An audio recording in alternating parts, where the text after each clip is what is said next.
O homem dorme na direção.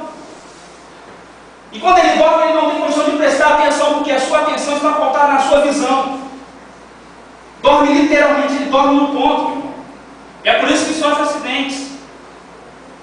Por que o homem sofre acidentes? Vamos analisar a previsibilidade do homem. A previsão do homem está pautada na sua imaginação. O homem imagina o que pode acontecer. E o que o homem imagina não significa que é o que vai acontecer. Por isso que ele é pego de surpresa. Vai sofrer acidentes. Vamos analisar então a ação do homem. Porque o homem sofre acidentes. Sabe o que eu tenho percebido? Que a ação do ser humano muitas vezes faz o que já estava ruim ficar ainda pior. Isso aqui é a ação do homem. O homem vai agir e ele faz com que o que estava ruim fique ainda pior. É a ação do homem. Eu tenho um livro lá em casa sobre como lidar com pessoas difíceis. E o cara, o autor, ele fala o seguinte: muitas vezes o casal discute, mas a intenção da discussão é que o relacionamento melhore, só que usa as palavras erradas. O cara está em casa, ele quer que a mulher arrume melhor a casa, cuide melhor dos filhos. Aí sabe qual é a palavra que ele usa? Chama a mulher de porca e relaxada. A ação do homem vai fazer com que o que estava ruim fique ainda pior, porque usa as palavras erradas. O filho tira notas baixas na escola, ele chama o filho de burro. Vai fazer com que o que estava ruim fique pior. O homem vai agir e piora a situação, porque usa as palavras erradas. É o que acontece. A ação do homem piora a situação. Isso que eu falei aqui é o homem na direção. Por isso o homem sofre acidentes. Então vamos ver Deus na direção do homem. Vamos aplicar a mesma prova para Deus. Vamos ver se nós podemos confiar ou não na direção de Deus. Então vamos aplicar. Vamos ver se Deus é imprudente. Vamos ver se Deus comete imperícia. Vamos ver a atenção, a previsão e a ação de Deus, para nós chegarmos a uma conclusão se podemos ou não confiar na direção de Deus. Eu já começo falando para você que Deus não comete imprudência e muito menos imperícia. Deus não comete imprudência. Você já viu lá em Gênesis, quando Deus começa a criar o universo, a terra? Ele não cria a vida antes que o ambiente esteja todo preparado. Prudência.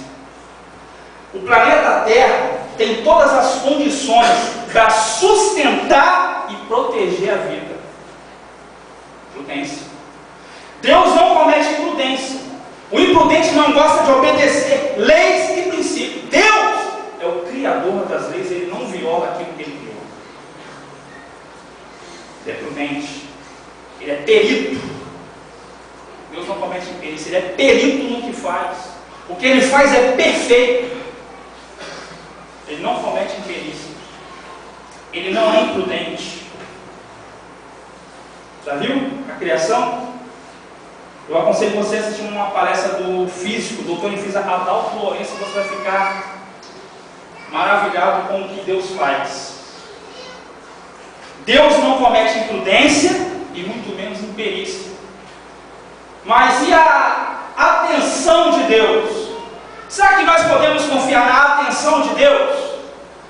O homem, por causa da sua atenção limitada, está limitada à sua visão. Isso é o homem. O homem dorme e quando ele dorme ele não presta atenção em mais nada. Nós podemos confiar na atenção de Deus? O homem dorme. Agora vamos ver Deus. O que diz o Salmo 121? Elevo meus olhos para os montes, de onde me virá o socorro? O meu socorro vem do Senhor. Aquele que te guarda não deixará vacilar o teu pé. Eis que não tosquenejará, nem dormirá o guarda de Israel. Deus não dorme na direção. A atenção de Deus sobre a nossa vida é contínua. Você pode confiar na atenção de Deus, meu irmão. Ele não dorme. A atenção dele é contínua. O homem dorme na direção, mas Deus não. Ele está no controle. Ele está atento a tudo. Provérbios 15:3 diz que os olhos do Senhor estão em todo lugar, contemplando maus e bons. A atenção dele é perfeita. Deus não para tirar cochilo. Então nós podemos confiar na atenção de Deus. Vamos ver então a previsão de Deus. A previsão do homem está pautada na sua imaginação. A previsão de Deus está pautada na sua onisciência. Deus não imagina o que pode acontecer. Ele sabe. Ele conhece. Isaías 46 diz assim: lembrai-vos das coisas passadas desde a antiguidade, que eu sou Deus e não há outro semelhante a mim, que anuncio o fim desde o princípio e faço saber as coisas que ainda não aconteceram. Ele nos faz saber aquilo que ainda não aconteceu. E se tem um povo nessa terra que sabe o que vai acontecer ainda no futuro, somos nós, a igreja. Porque Ele já nos falou, Ele já nos anunciou. Eu faço saber as coisas que ainda não aconteceram. O meu conselho será firme e farei toda a minha vontade, diz o Senhor. Nós podemos confiar no que Deus faz, no que Deus diz. Ele conhece o futuro, Ele é onisciente. Ele é onisciente. Olha só que coisa extraordinária na Bíblia. Eu estou preparando uma palavra sobre isso. A palavra de Deus, dos motivos pelos quais nós podemos acreditar, e até no que Isaías está falando, no que o profeta Isaías fala no capítulo 46, faço saber as coisas que ainda não aconteceram. Quer ver algumas profecias interessantes sobre Jesus?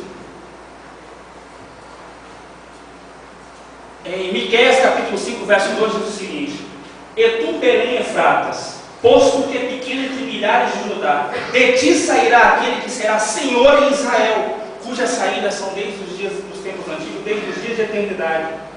Deus está dando o local exato do nascimento de Jesus, 600 anos antes. Isso se cumpre em Mateus 2:1. E tendo nascido Jesus em Belém da Judéia no tempo do rei Herodes, exatamente como 600 anos antes já tinha feito dito a profecia. Porque Deus conhece o futuro. Deus não prevê, Ele vê. Ele sabe o que vai acontecer. Para Ele já está acontecendo. Ele sabe. E Isaías capítulo 7, versículo 14 diz o seguinte: o mesmo Senhor vos dará um sinal. Eis que uma virgem concederá e dará à luz um filho, seu nome será Emanuel. 700 anos antes. Está falando sobre o nascimento de Jesus. Ele conhece o futuro. Deus sabe o que vai acontecer. Então nós podemos confiar na atenção de Deus. Nós podemos confiar na previsão de Deus, porque está pautada na sua onisciência. E a ação de Deus. Será que nós podemos confiar na ação de Deus? A ação de Deus. A ação do homem é limitada e faz com que o que estava ruim fique pior. Agora olha a ação de Deus. Lucas 1,37 diz: porque para Deus nada é impossível. Essa é a ação de Deus. Ele pode todas as coisas. Gênesis 18,14: porventura haveria alguma coisa difícil ao Senhor? Isaías 43,13 diz: ainda antes que houvesse dia, eu sou. Ninguém há que pode escapar de minhas mãos. Agindo eu, quem impedirá? É a ação de Deus. Você pode confiar na ação de Deus. A ação de Deus. Agora olha só. Se você estiver na direção de Deus, olha com o que você pode contar. Se a sua vida está na direção de Deus, pode vir o que for na contramão, nada vai te parar. Se você está na direção de Deus, você pode contar com isso aqui que eu vou falar para você. Se a sua vida está na direção de Deus, você pode contar com a proteção de Deus, você pode contar com a provisão de Deus e com a salvação de Deus. Mas a sua vida tem que estar na direção de Deus. Tem que estar na direção de Deus. Se a sua vida está na direção de Deus, você pode contar